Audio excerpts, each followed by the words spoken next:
Um, Thank you so much again. Ryan, just as a note, I'm recording to this computer. Would you like to record to cloud, just a backup?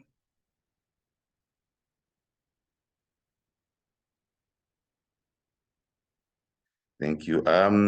Yes, please record to cloud, sorry. All right, thank you. Firstly, as we get started, just some house rules. Firstly, please would like to know who is here with us. And so we'll ask everyone to rename themselves. So use the format that's indicated here, organization and your name, as I have done so myself.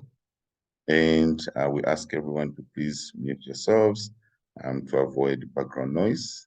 And you can unmute when it's the time to call, actually to talk. And as well, if you like to say anything, please raise your hand.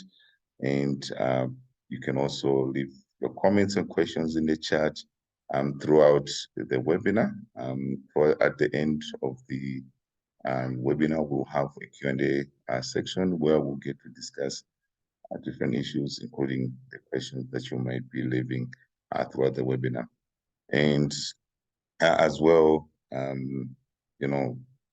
again, sorry, we welcome you and we thank you for taking part in this webinar.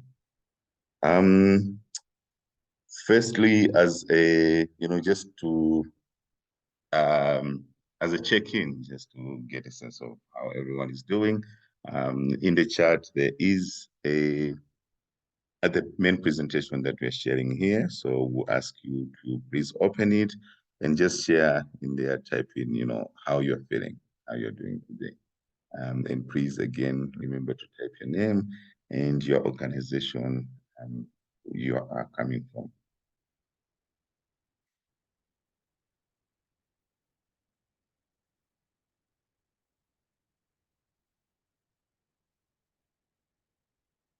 All right, we can continue to do so as we go on.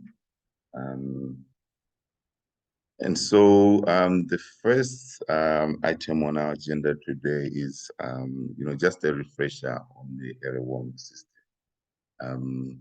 We have different groups here with this. Some are admin users. That means they are part of the error warning system in the back end of the database itself, publishing snapshots. Some, more on the other end of community response, using data and so forth, who can access the public side of the database. And so those are our website users, and of course others, might be new. And so we welcome you as well.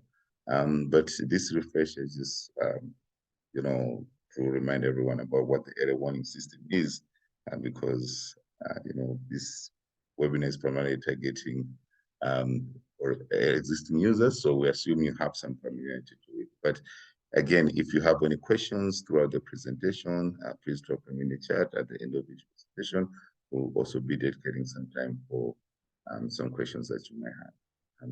Thank you so much. And so, Ryan, I'll hand it to you to share with us about what the error warning system is, how we're working with that. Thank you.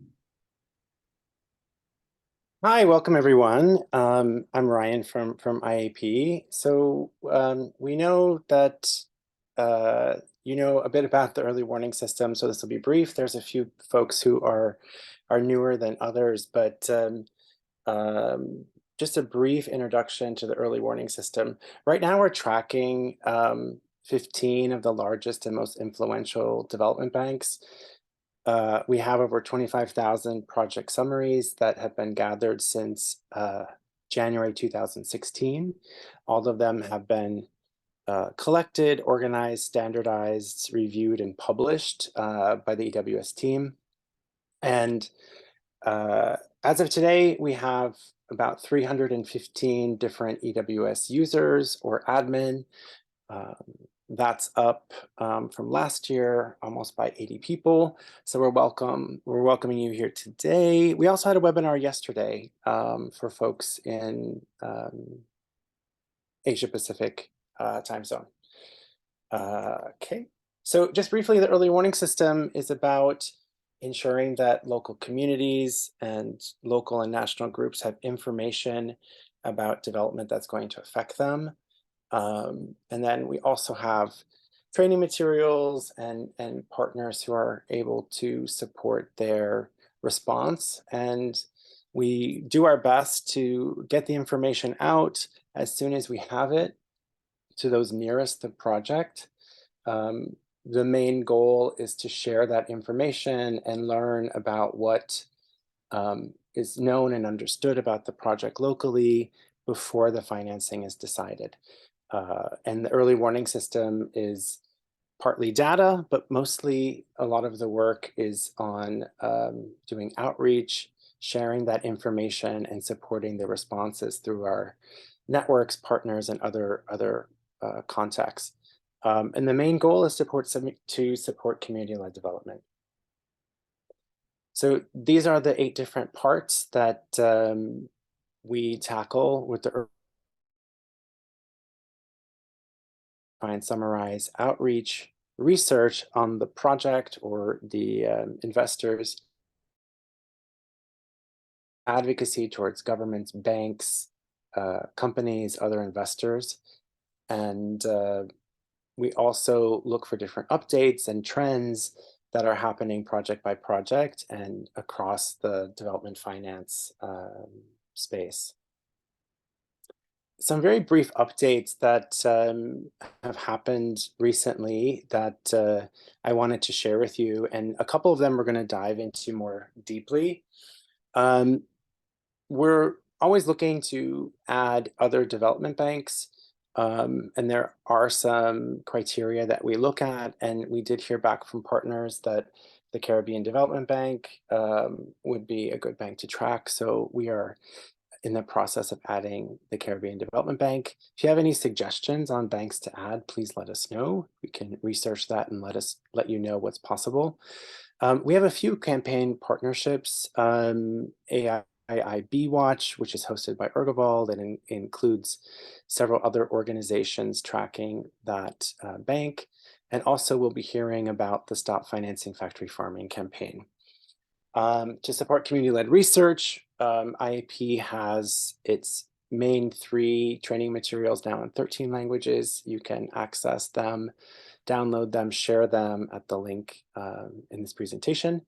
We also work to make the data more accessible, public, and organized for our partners in different advocacy spaces. One of those tools we use is Tableau, which is a data visualization tool. We have, we'll be showing a data visualization on COVID-19 financing today, and we also have one coming up on renewable energy in Asia Pacific. As Elias said, there are 2 different groups of people here. There are EWS users who have access to the search and the database to help their advocacy. And then there are organizations that have signed on to review individual projects, maybe in their country, in neighboring countries, maybe on a particular sector, review them, publish them, support outreach to those most likely to be impacted, and support those responses. So it's a deeper commitment, of course, but we're very thankful. We have EWS admin members here on the call and working with us on this. We're also posting project summaries and approvals on our Twitter, so follow us there for accountability. Thanks, Elias. Any questions? All right, thanks, Elias. Thanks, Ryan. Thank you so much for that wonderful refresher. Are there any questions to EWS is working with partners and the different groups of partners part of the early warning system? You can, raise your hand to speak, or as well, again, type in the chat, and we'll read it out.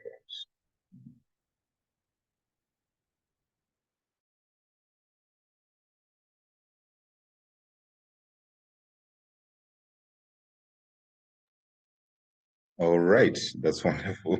I'm guessing everyone is clear about what the error warning system is. On that note, then we can move on to the item, which is on the COVID-19 tracker.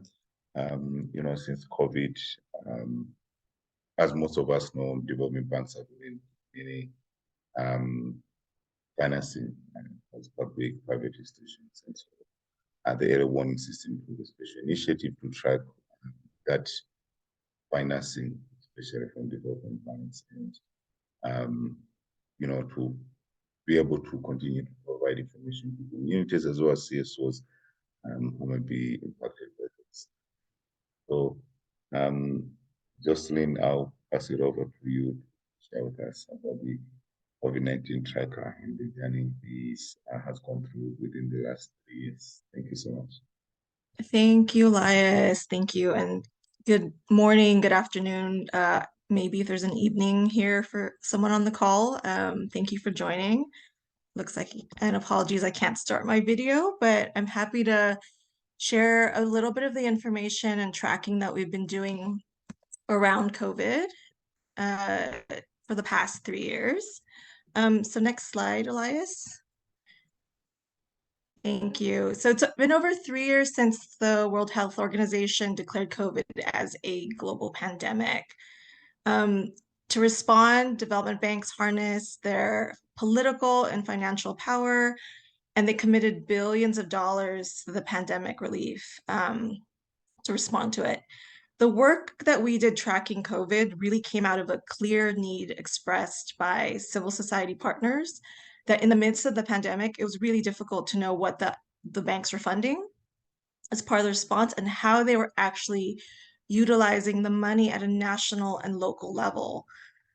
So when we began, we were just starting to see, honestly, projects come in through the early warning system, more COVID response projects. And at the same time, we were hearing from partners that they did not know what was going on.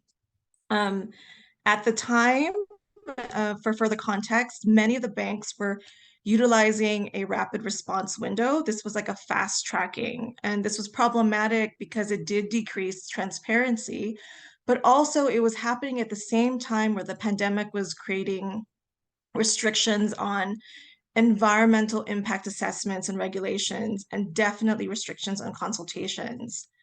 In some contexts, governments were also actively suppressing information about the pandemic and restricting freedom of the press and civic groups. So it was really like a low transparency time. So this was the context. All that's to say that we know, for those who've been working in the banks, that the challenges existed before, right? Obtaining access to information for communities, influencing projects pre-pandemic was already an issue, but this was compounded significantly by the pandemic. And we were seeing that communities that we worked with were suffering from, the fast track pace of these projects. Next slide, please. So we start to track the projects, and we thought, like, what's a way that we can share this information? I'll share the link in a bit as we go through a little bit of the tracker, but this tracker was again created to respond to the inconsistencies and gaps in disclosure and to support groups in tracking and influencing these investments. So we monitored COVID projects for over 3 years. The tracker, which we'll look at in a minute, is it houses over 1,900 projects funded by development banks for the pre-pandemic or for the pandemic response. I will say, I think when we look at these numbers, I like to say they're conservative. In the early days, there was not that much proactive disclosure about some of the projects. the nature of some of the projects, which included projects that were older and then repurposed for the pandemic, added another layer of difficulty in obtaining information. And certainly while now, years later, some banks have disclosed en masse some of those projects, others have not. So I always tell people, like, this is a floor, right? We know that there are at least this many projects for these banks. And as we are closing up this work and looking at the 3 years as a whole, we will be extracting some more lessons from this and sharing more. But for now, I'm happy to share what we've looked at. The projects included that we tracked were anything that had COVID, coronavirus, pandemic, in their title, project description, or as a rationale for the project in the project document. So it was kind of like it was restrictive to those terms, but we reviewed project documents to include them. Elias, next slide. So this is the tracker, and forgive me, and let me add this to the chat as well. Give me 1 second, so that you can also go into it and take a look. As we've said, the early warning system is not just a data project. It is part of it. Certainly we house the data, but so much of the work that we do behind the scenes is sharing the data with partners, doing outreach, working with partners to look at trends, and then seeing like where the needs are from there. So let me send this link.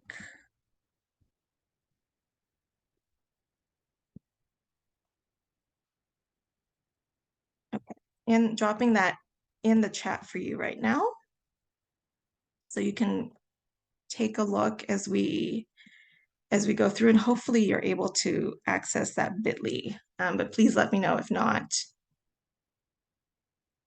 Yeah, so over 3 years, this is how much we've looked at globally.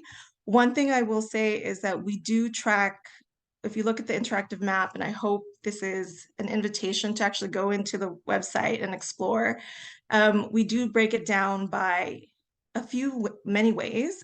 We break it down by region.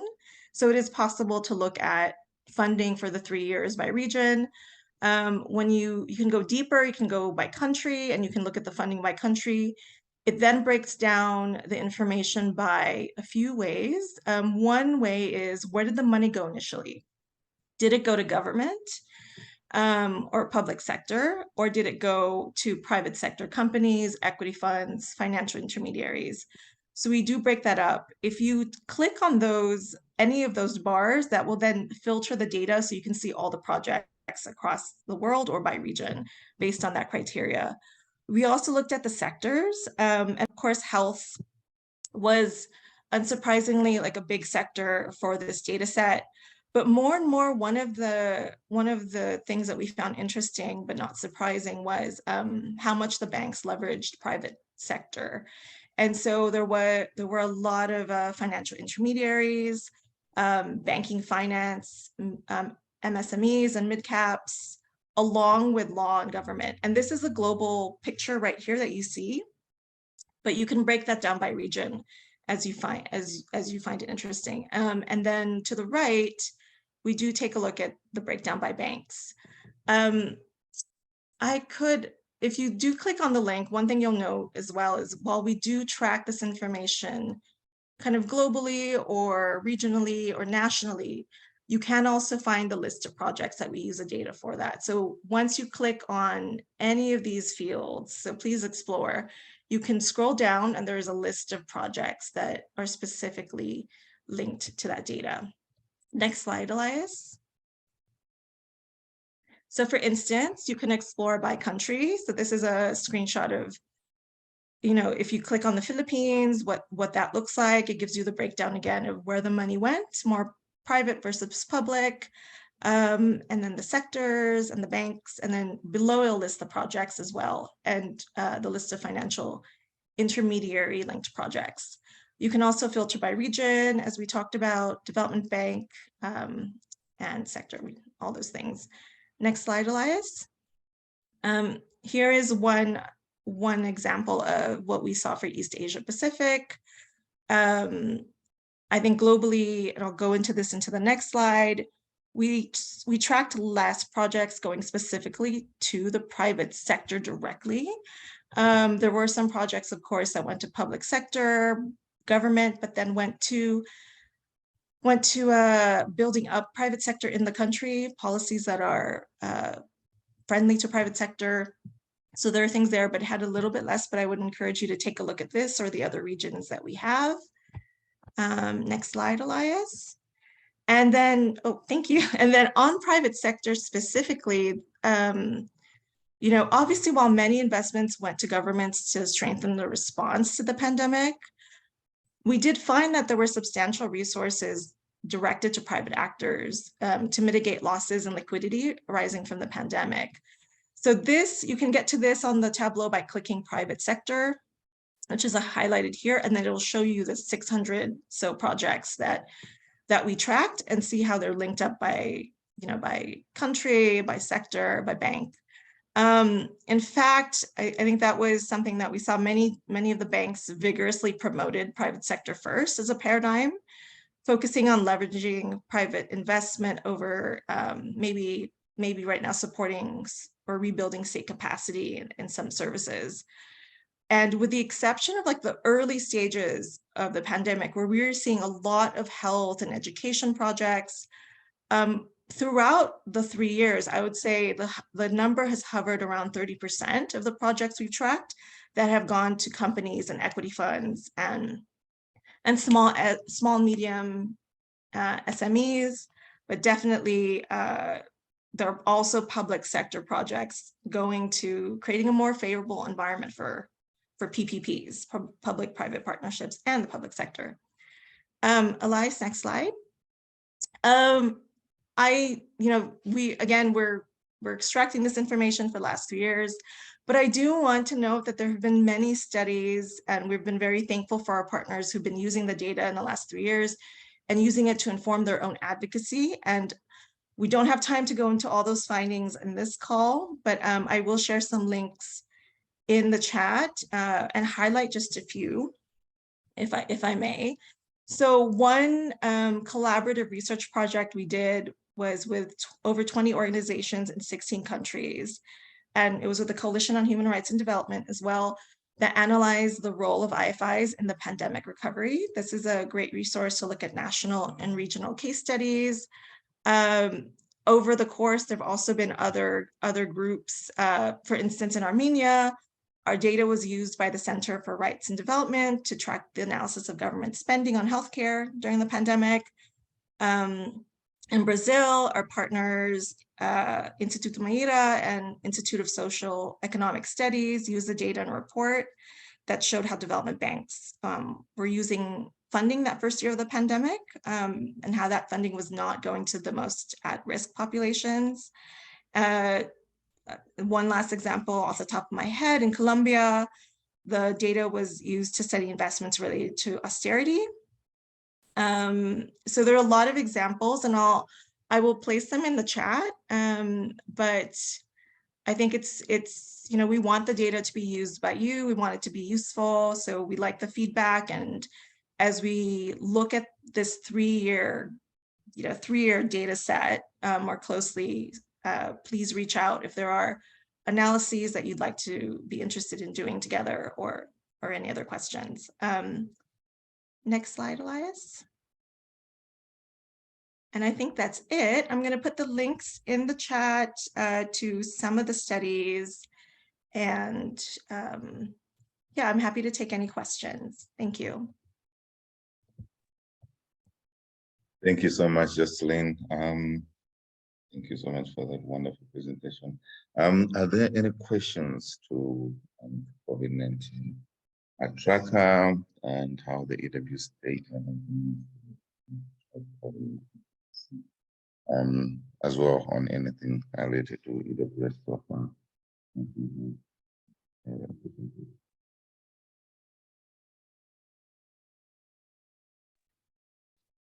Hi, this is Ryan. I was just going to say it's the COVID-19 tracker is a great is a great example of different ways that the data can be used for local, national, and international purposes. So I hope that that example maybe inspires some thinking among you all about different, this was a particular topic that came up. So it's not exactly a sector necessarily, but, we have had interest, like I mentioned earlier, to do a data analysis visually on renewable energy in Asia Pacific. And we'll be sharing more about the work with Stop Financing Factory Farms, but there may be other topics, or maybe it's even a data visualization for a particular country. So I just wanted to mention that. Thanks, everyone.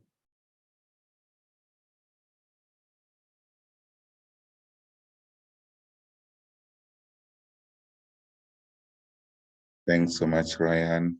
Any questions, comments before we move on?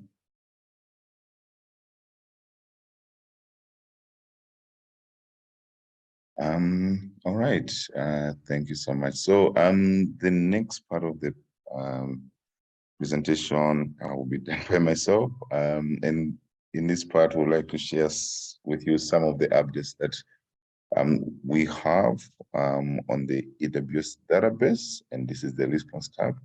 And yeah, I said database, EWS database, because as you know, like the EWS is, a big initiative more than just the database. And it begins with the database where we're collecting the data, analyzing it, standardizing it. But once we do outreach, I feel like that's where the actual work, starts. The advocacy, supporting communities, community campaigns, and so on and so forth. And so the response tab is trying to capture what happens, with campaigns. What are communities doing? What are citizens doing? How are they responding to, community-led development projects? So that we can capture all that data and be able to understand better, the different strategies that are being used, with the hopes of continuing to learn, and also share with one another about different advocacy purposes, advocacy that are being used. So yeah, the response tab, was developed, and we are capturing that data to continue to make the EWS database a learning hub for community efforts to responding to development projects.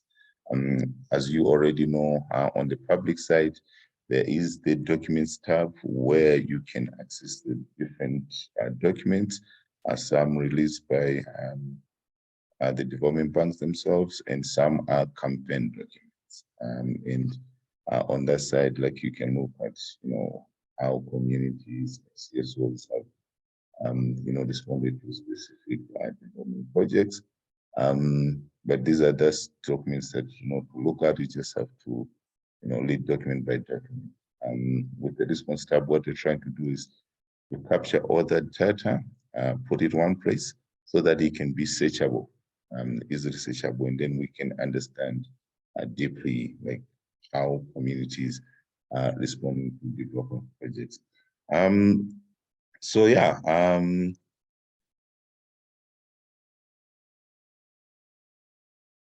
so, like, I've mentioned, this part of the response tab is on the admin side, meaning that, all the data that is captured there and that we are, inputting will not be made public, so it will only be accessed by admin. Obviously, it's for purposes, and as well, each time, we capture data that we want to make public, it will be put on the documents tab where it can be accessed publicly. But of course, that's also with the consent of our CSO and community partners. And so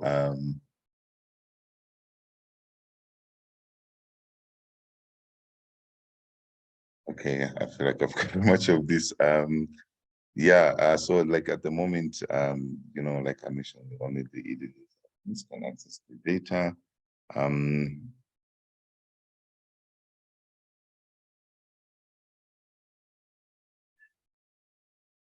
Okay, yeah, I was doing this presentation freestyle. I'm reading and everything. I'm seeing that I've captured most of this as I was sharing.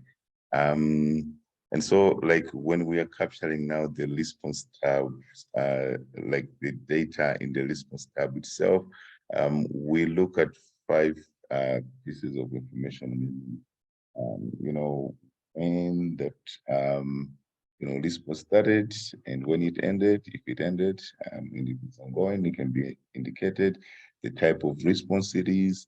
We give it, you know, a description, a summary description of, you know, what it is, and also capture data about like what kind of organizations we've been involved with, and as well URLs to different, you know, documents or images and other information that has been shared public. And so on the right hand, and on the left hand side is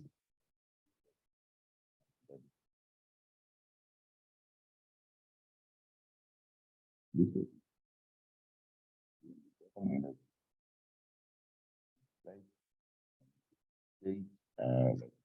from the register started and the end date and the results. Hi, Elias. I think your connection is cutting out. Oh, okay. Can you hear me now? There we go. You're back. Wonderful. Okay. Wonderful. Thank you. All right. Yeah. So I was saying on the right hand side is like, as you can see, like a little description of the different data that we're entering. And on the left hand side is like a screenshot of you know, how we do enter the data. And so in the end, it looks something like this, with a summary description on top and, you know, the different type of responses that have been, you know, done by the, you know, CSO partners as well as communities. And again, to mention that, you know, as what you're seeing here is the back end or the admin side. So it might not make much sense to some of you. But the idea is that, you know, we, like I mentioned earlier, we capture this data so that it can be used for learning purposes for everyone who is a user of the EWS data. Yeah, and so in here, like even though the information, you know, is captured and entered by admin, everyone can be able to contribute to this. So one admin person, they can enter directly into the response tab. We have developed a guidance note that, you know, takes you step by step on how to enter that data into the response tab. And for, you know, any EWS website user, you can reach out to the EWS team to share that information. So on any project snapshot on the public site, there's like a button on contribute information. If you have any information regarding, you know, response that has been taken on a project that you are looking at on the project site, please use the contribute information button to share, you know, any information you might have, links, CSO efforts, and anything regarding the campaigns, you know, that have been taken. And so on the right-hand side there, as you can see, is the contact button where you can contact the EWS team. In this, that's the different type of information we try to capture, you know, your name and contact information as well, in case we might reach out and learn more about, you know, what you have shared. And so I skipped one thing here, like just to, get a sense of, those who are in the room.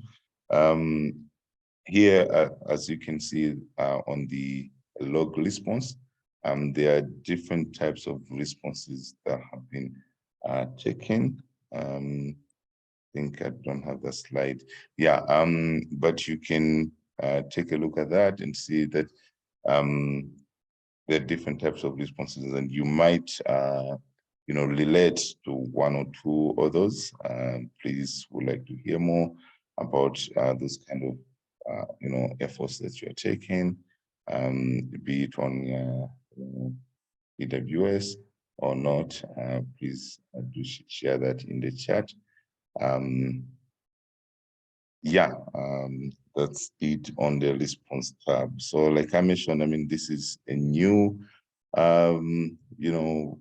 new initiative that we're taking at the EWS, try to capture data on the responses so that the data can be used for learning purposes about different efforts that have been taken by CSOs. In future, we can be able to share this data and use it on COVID-19 tracker about some of the trends that we're seeing, efforts that are being taken by CSOs as well as communities. Thank you so much, everyone. I don't know if there's any questions on this.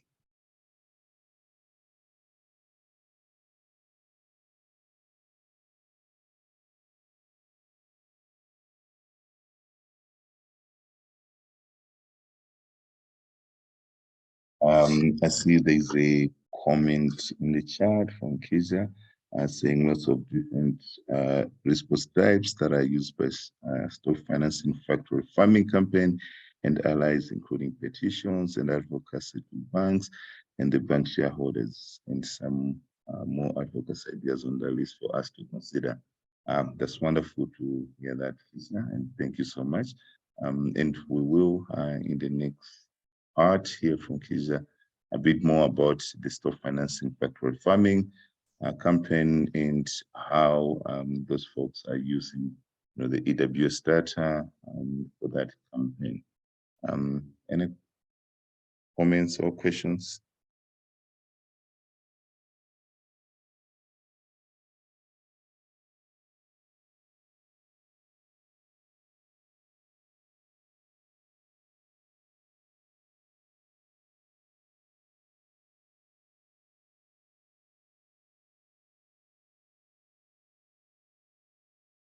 And there's also another comment from Ryan in the chat as well. We hear from partners who don't have their own database to track their actions. So those partners can add their actions in the EWS, and that is helpful. If there are no further questions or comments.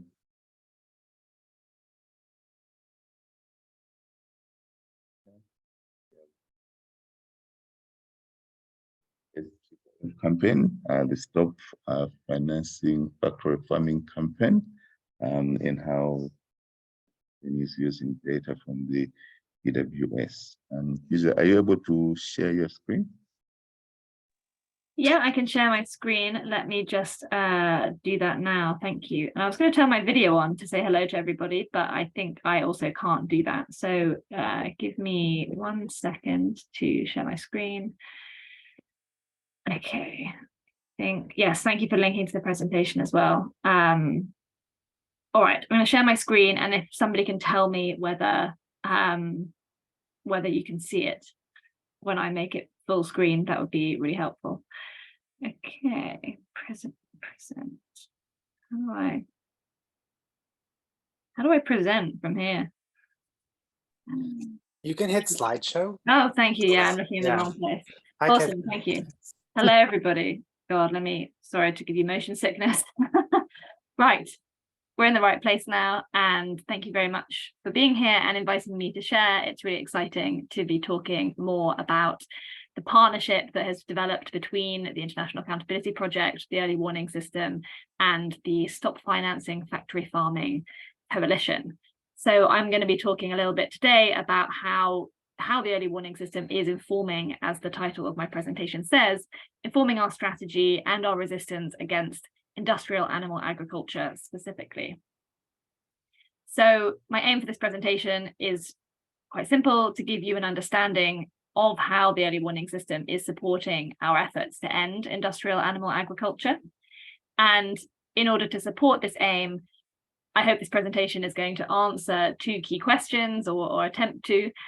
Firstly, what is the Stop Financing Factory Farming campaign? Because I'm aware that lots of people won't be familiar with it. And secondly, the way that we work with the early warning system and how the early warning system is helping us. So to introduce you to the campaign, our focus, as I mentioned, is on ending industrial animal agriculture, which is also called factory farming, hence the name of the campaign. And it's pretty clear when we're looking at the evidence in a number of ways that food and agriculture systems really have to change, because they're violent, they're unjust, they're unsustainable. And within that, a central issue is the production and consumption of animal source foods, which is meat, but also includes dairy, eggs, poultry, fish, and seafood.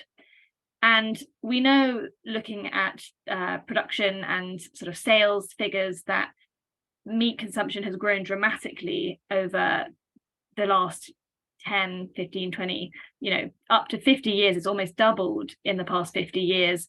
And we also know that this is highly unevenly distributed between rich versus poor nations and demographics within countries as well. And the interconnected issues that are caused by this meatification, as some people have called it, of diets are well known.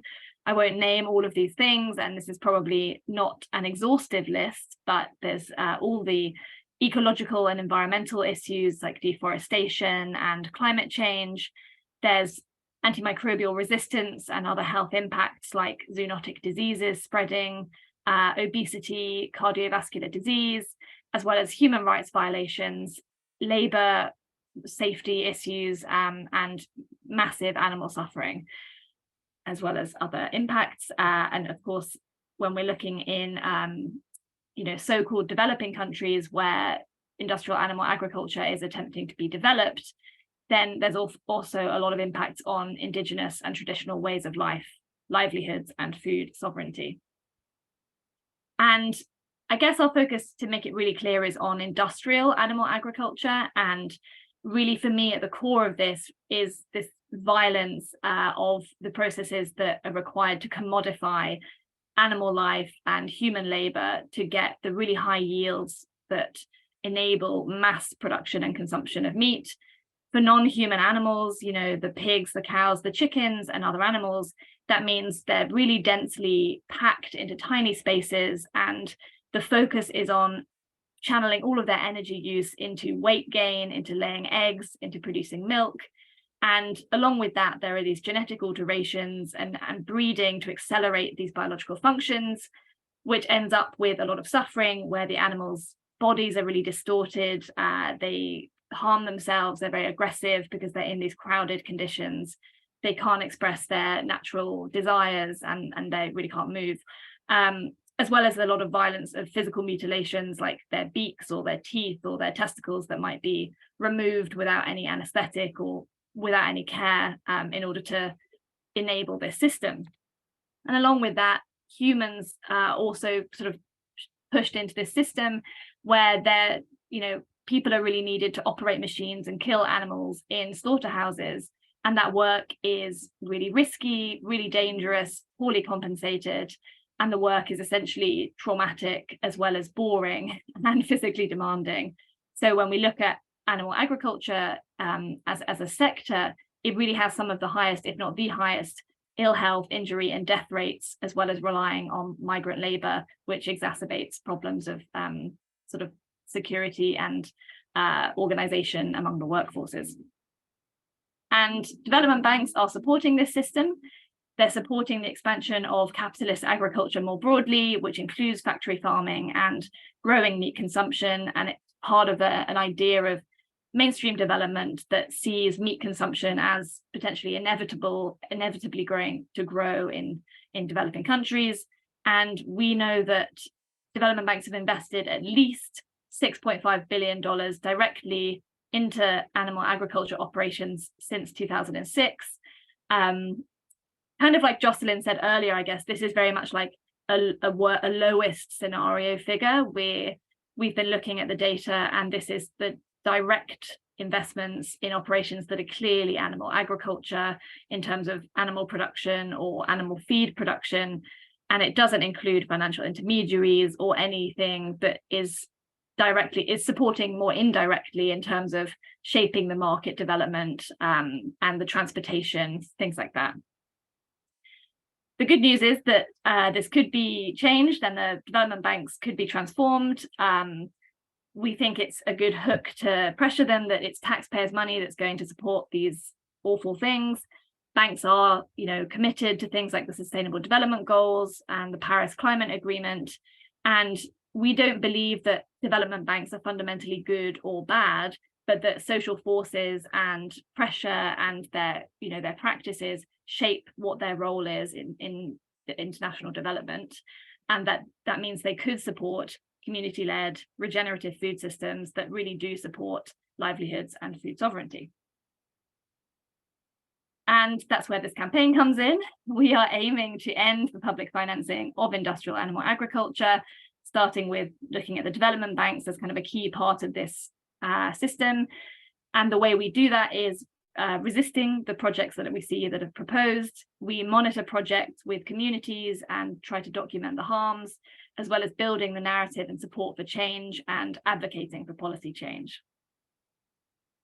And now I'll talk about our work with the early warning system, which makes a lot of that possible. So International Accountability Project is a member of our campaign steering committee, and the early warning system is really core to the campaign. So IAP and the early warning system is funded by the campaign to help us identify relevant projects, as well as submit requests for information, help with data visualization, similar to what was shown for the COVID tracking, as well as supporting our outreach to local organizations and affected communities. And we're also working with members of the early warning system and IAP team to develop our understanding of the very different regional contexts that we see in terms of meat consumption and production, and the sort of political, environmental dynamics that go with that. And I think it's been outlined earlier, I know that the focus of the early warning system is community-led development, and the earlier presentation went through this is how, the early warning system is more than a database. It starts with the database, and then you go into connecting to the local communities and supporting them with research and response and advocacy. And I would say that the campaign, the Stop Financing Factory Farming process that is evolving is a complementary process to the one that exists for the early warning system more broadly. And I've tried to show that here with this chart, where the orange boxes show where we're doing things a little bit differently. So we're receiving the information from the database, but then we are identifying projects that are factory farming projects. And then we do a slightly different process of researching into those projects to understand what are the potential impacts, what are the potential harms, is this a project that we think that we can successfully oppose or raise our concerns about. And then from there, as a campaign coalition, we work with members and partners to organize our response to a loan that we've identified, as well as getting in touch with local organizations and any potentially impacted communities before moving to engage the banks by contacting executive directors and the bank management to share our concerns. So it's a little bit different and hopefully complementary to the way that the early warning system process works or has worked in other ways. I will say that it's still a work in progress. We are developing this process and still growing our relationships with the IAP and early warning system teams, and really recognizing the different ways of working between organizations.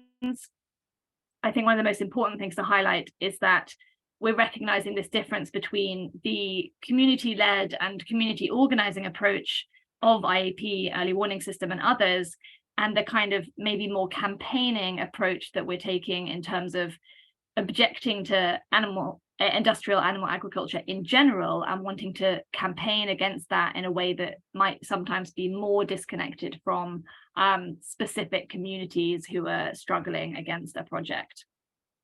At the same time, with respecting the integrity and commitment of the early warning system and community-led development.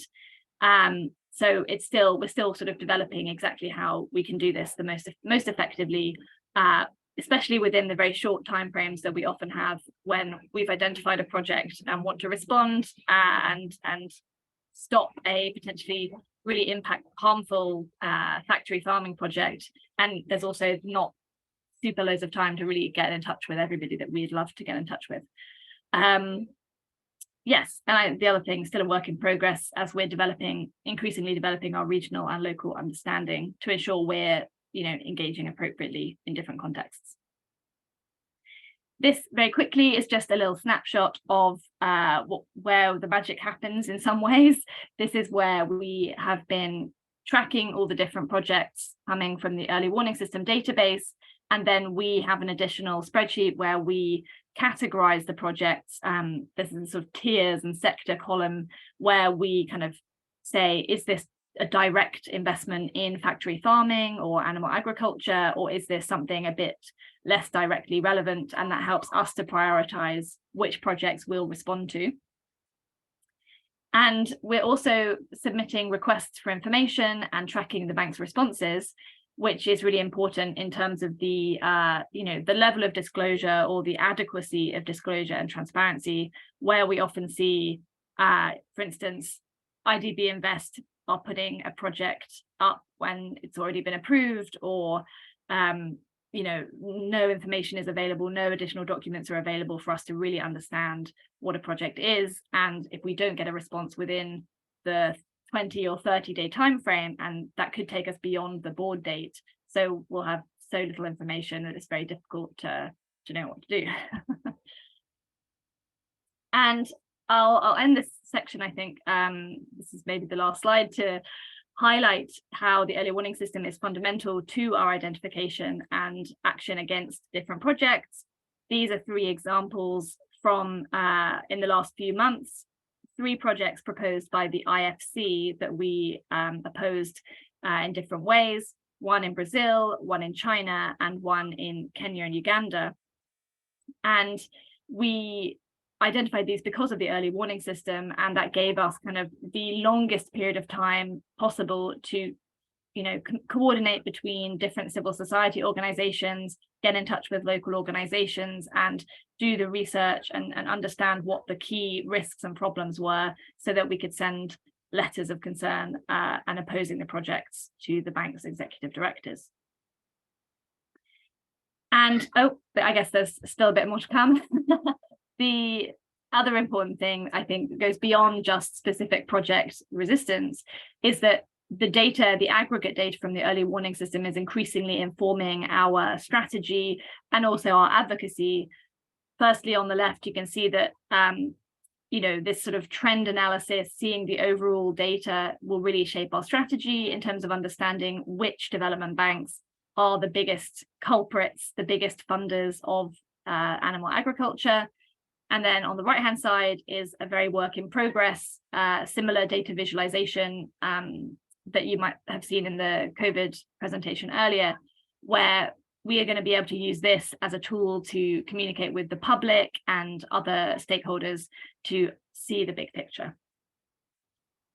Okay, now we're at the conclusion. So hopefully this has been not too much information to take in at once, but I would say overall that it's really clear all the harms that are caused by industrial animal agriculture or factory farming. And that's why this campaign exists, to get development banks to stop funding it. International Accountability Project is part of our campaign steering committee. And like I've identified and hopefully explained, the early warning system is really fundamental to our activities. Like I said, partly it's in identifying and opposing projects in a really timely way. And it's also in the sort of big picture informing our strategy understanding, you know, the number, the type, the different locations and features of proposed projects. As I said, this is a work in progress. We're still developing our way of working and bringing together different perspectives, I should say, that was missing from the final bullet point there.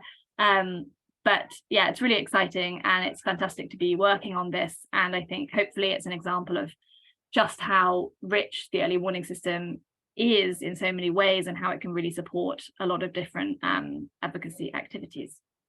All right, thanks very much, everybody. I'll stop sharing my screen. Thanks so much, Keisha.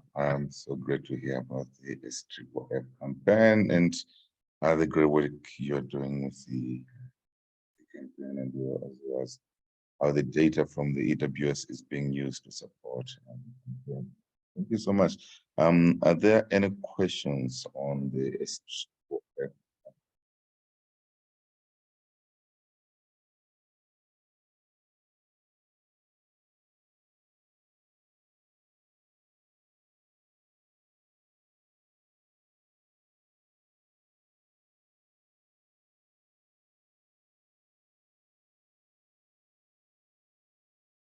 Yeah, if I could just add a reflection on what's been put in the chat, I think from the participant in Bangladesh, Joy, and then Jocelyn's additional comment.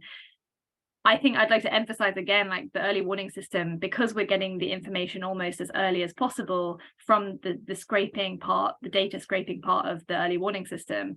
We're then getting, you know, project information, identifying those projects with the longest possible time to, act, get ourselves organized, understand what the problems are, and engage people to try and stop the project.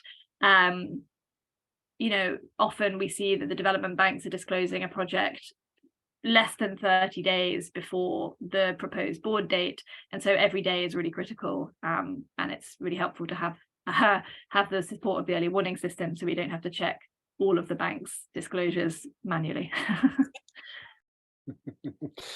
Right. I was just going to add, it's been a really good project for the early warning system and IAP as well, because it's a good example of you know, the data being used for broader purposes, and then also the outreach and community-led support being you know, an aspect of the broader campaign as well. And what I'm amazed by is the steering committee has very diverse perspectives on it, all coming together for different reasons, you know, I think, but all united around a common thread. And so that's, you know, impressive to pull together. And yeah, I'm thankful for it, because it's also, you know, it's as Cassia was saying, we know that the disclosure practice and finding information sometimes can be like an administrative issue for a bank. Maybe they just don't have their act together 100%.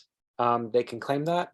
And sometimes it's tactical. Sometimes they only disclose after a project's been approved, or, you know, they do, they may have tweaks to their website. And so with the EWS, we're, you know, we're tracking every 7 seconds, and we gather the information and have to make sense of it among, you know, 16 different banks that all share information in their own way.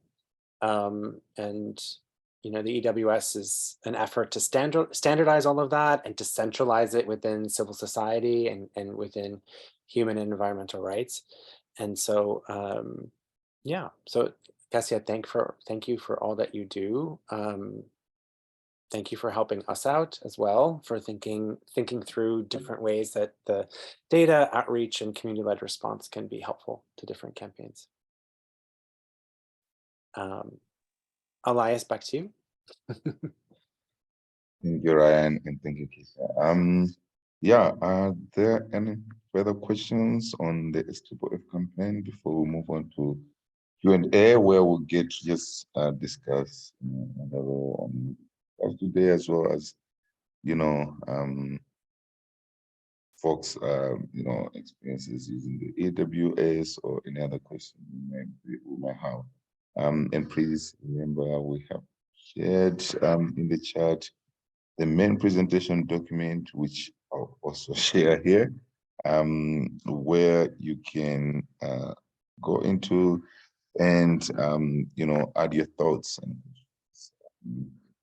And we'll try to cover as much as we can. If not, we can also follow up on some of those questions, and some might be recommendations as well on how the EWS might be improved to better support your work. Please share those. I don't know if there are questions overall on the EWS and what we've shared today.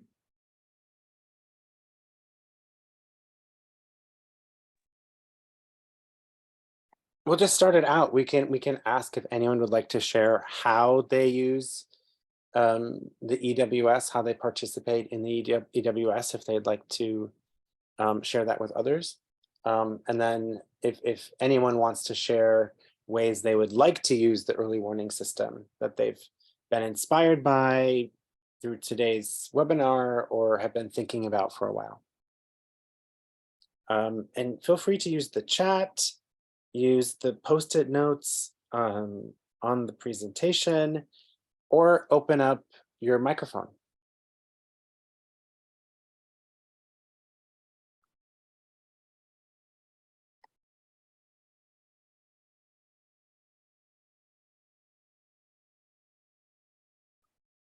Thanks, Ryan. I've seen that Terry is here with us. I don't know if Terry, I sorry to call you out. If you like to share anything about experience working the AWS and the data.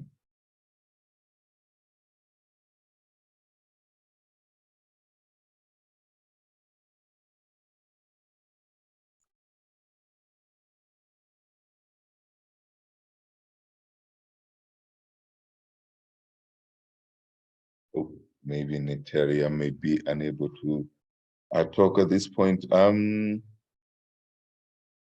Anyone would like to share?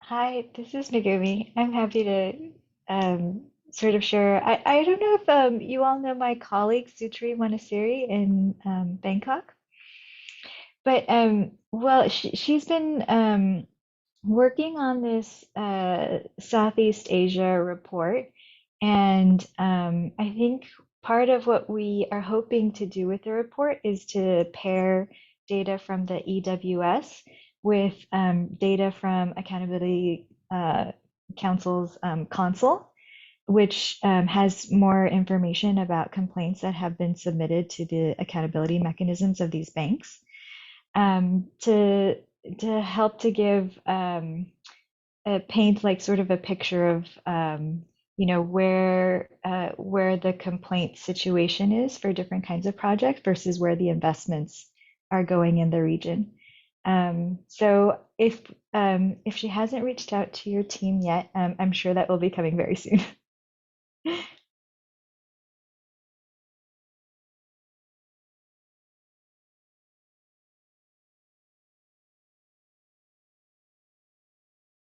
I'm trying to get to my audio button with like several things on my There screen. you are, Ryan. I was about to say. Thank you. I was like,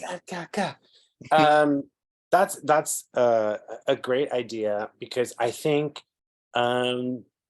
with the accountability console, like you were describing, has information about the formal complaints that have been filed at several different development banks.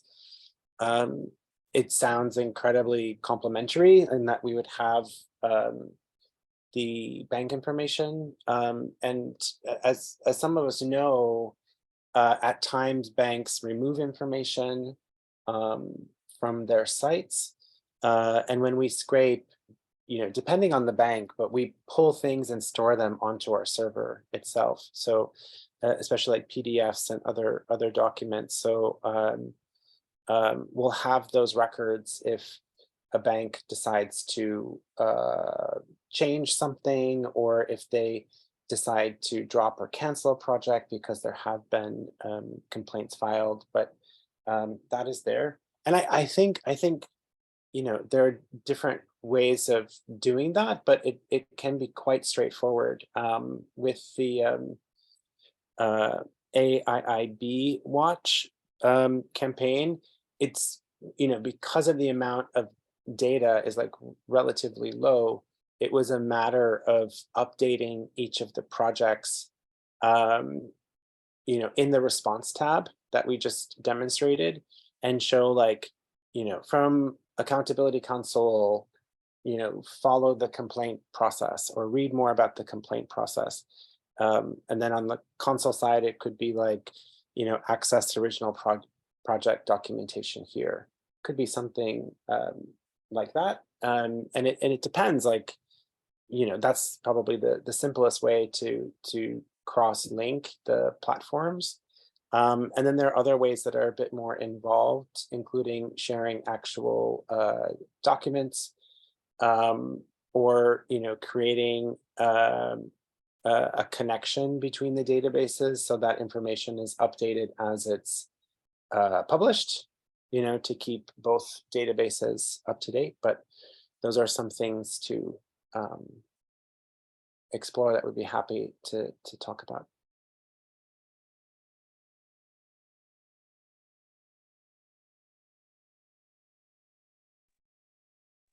You. Unless I think that's Joy's hand. No, Natalia's hand. I think that's Natalia. Natalia, is that you? Yeah, thank you. Hi, everyone. So Hi. good to see you again. Well, for those who don't know me, I'm Natalia from a Chilean-based organization called Sustentarse, and we are co-administrators for the early warning system for Bolivia, Chile, and Peru. And I wanted briefly to share a current experience with the early warning system. 1 month ago, we were able to identify to the early warning system a very problematic finance from EFC to a French energy company that operates in Chile.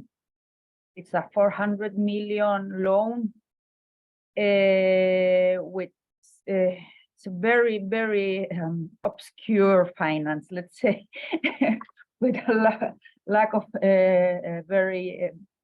lack of key information. So we will be able to address this problematic finance with the colleagues of Urgebal next Tuesday to the Tuesday group, and we hope that we are able at least to postpone the decision of the board in order to we can provide more information.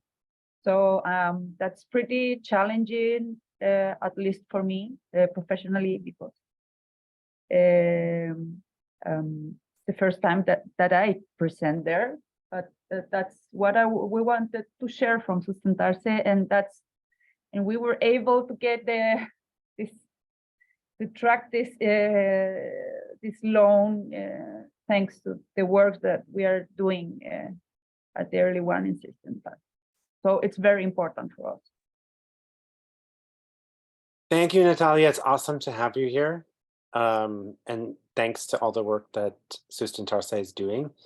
And we're very grateful that Sustentarse and 7 other organizations in the Americas have a collective where they are accessing EWS information and working as a group to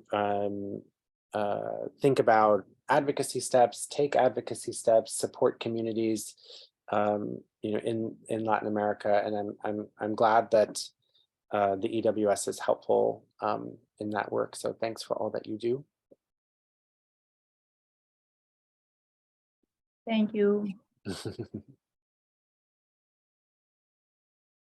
Thank you, Natalia. Yeah, and you know, talking about error warning system, not just error warning system, but catching projects on in the process. So the comment from Kate from IDA in the chat saying, as several others have pointed out already, this is a great way to catch projects before they break ground, so to speak. I'm thinking specifically about industrial agriculture.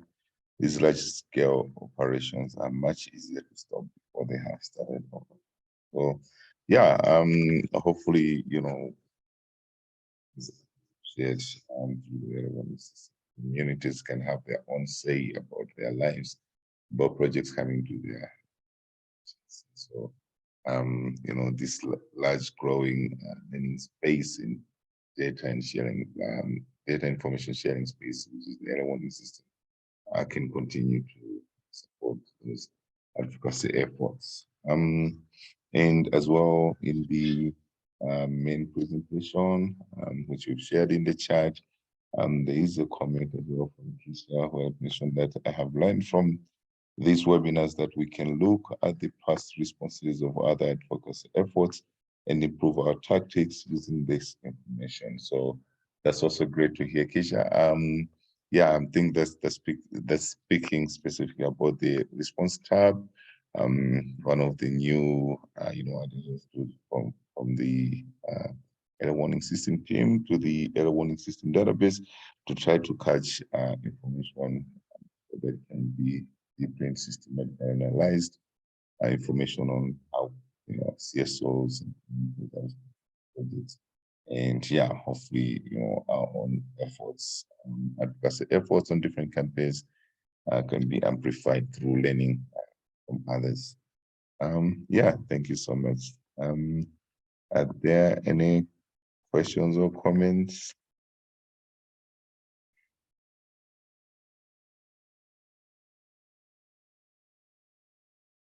And speaking of what the space is, which it's a co-learning space. So maybe you might have ideas or maybe a need from other partners support your own work. Please open up and ask. Hopefully, this space, which is the early warning system, will grow one day to be a space where our partners can reach directly to one another, ask for, support.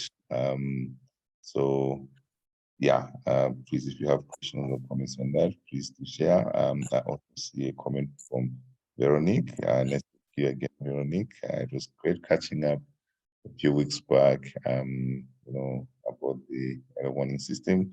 So a comment from Veronique in the chat says, great webinar. We look forward to continuing our just started work with the IP team in Africa, participating from Cameroon. So, yeah, thank you so much, Veronique. And Veronique, that's great. Yeah. I don't know, Veronique, maybe if you'd like to just share a little bit about how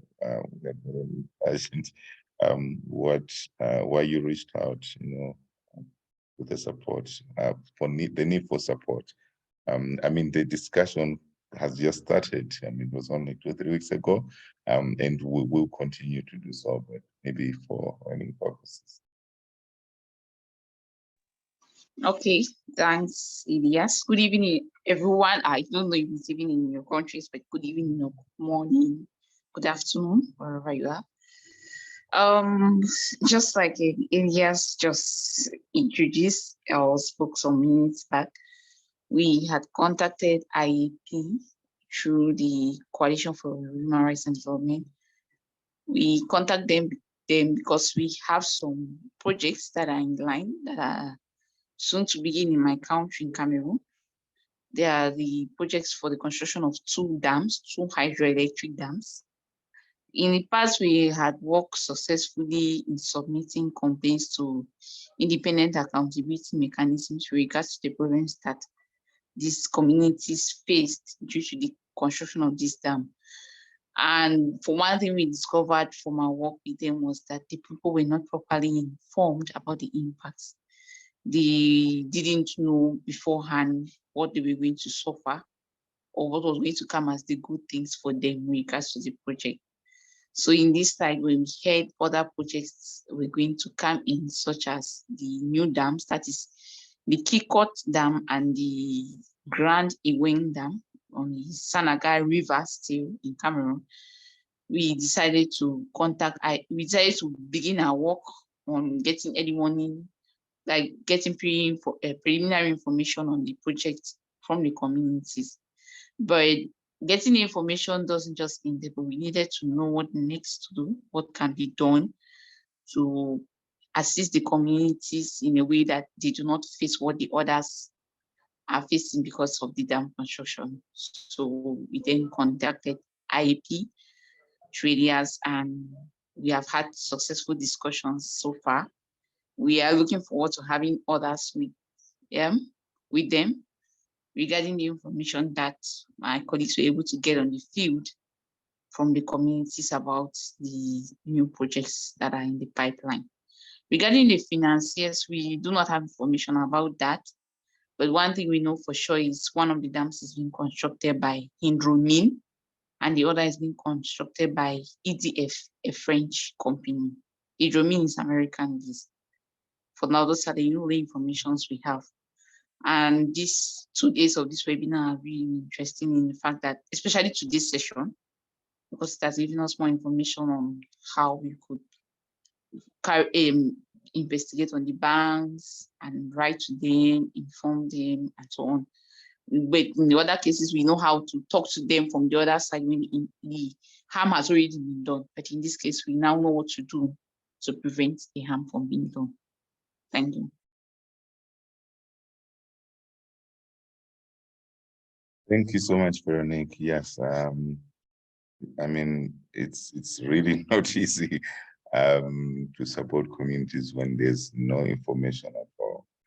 And oftentimes in our experiences as well, when we reach out to the communities, they don't know anything about the project. So, you know, information is key, like to development projects and as well as for communities to participate in. So, yeah, hopefully through the error warning system and other research that we may be able to do together, we'll get to learn more about these projects and you know, be able to support the communities around there.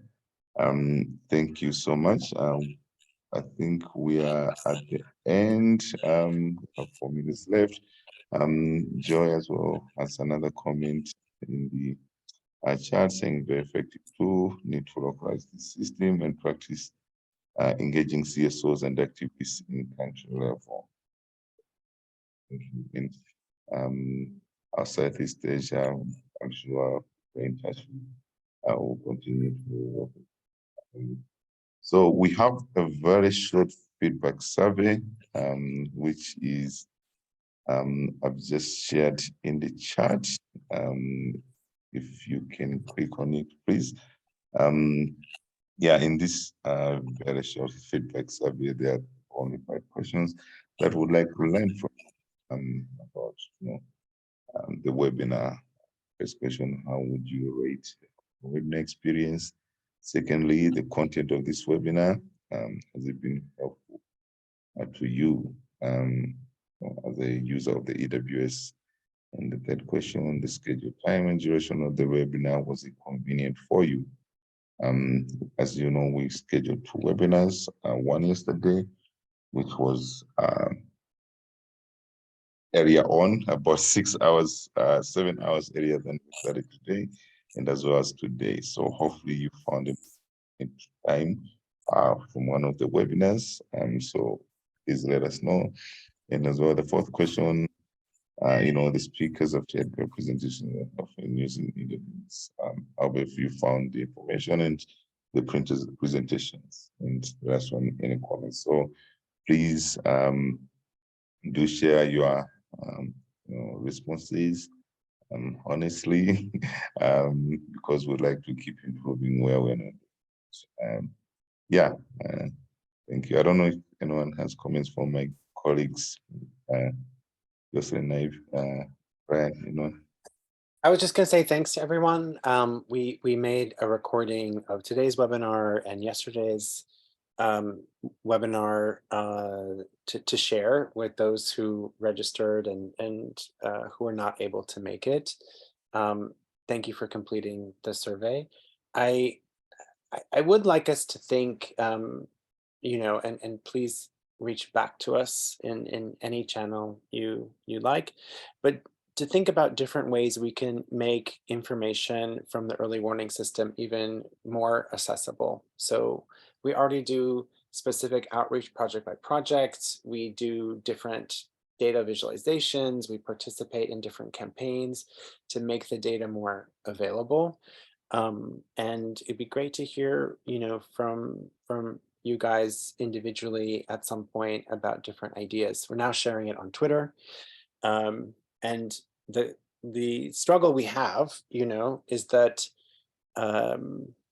normally about 80% of the people requesting access to the database for a user are from governments, their bank staff, or their investors. So we did implement last year like a very brief application process, and we do just to make sure that we remain civil society and community focused. As you can imagine, the information we have is a comparative advantage for other banks and other governments and other companies to access. And so we continue to limit that to civil society, but we are working on ways of sharing it in different spaces. So please have a think about that, and reach back out to us with your ideas. I was just gonna, before we wrap up, Veronique, is there something you'd like to add? Yes, I have just a very short question. I just quickly tapped on the link for the survey, and I see it's a rating on 1 to 5, and it says satisfied to unsatisfied. I don't know how the rating is going. Could you just kindly explain how the rating is also done? Is it 1 indicates satisfied or 5 indicates unsatisfied? I can't really tell. Maybe you guys could restructure the survey again and share it so that people get the responses you get. Thank you. Thank you, Veronique. I think 1 is satisfied or strongly agree, like more positive, and the higher the number, the more to disagree. But I recognize my brain also like works in the opposite way. All right, thank you everyone for attending. Elias? Thank you, Ryan, and thank you so much, Veronique. Yeah, I think we're used to star rating, so 5 is 5 stars, 1 is 1 star, but 1 could also be just praise. So please just follow the instructions as it's indicated on the survey. And yeah, thank you so much, everyone, for attending, taking your time, and for your contributions. We will share, like I mentioned, the recording, and we won't keep in touch about the videos. Thank you so much. Bye, everyone. Thanks, everyone. Thank you. Bye, everyone. Thanks, everyone. Bye.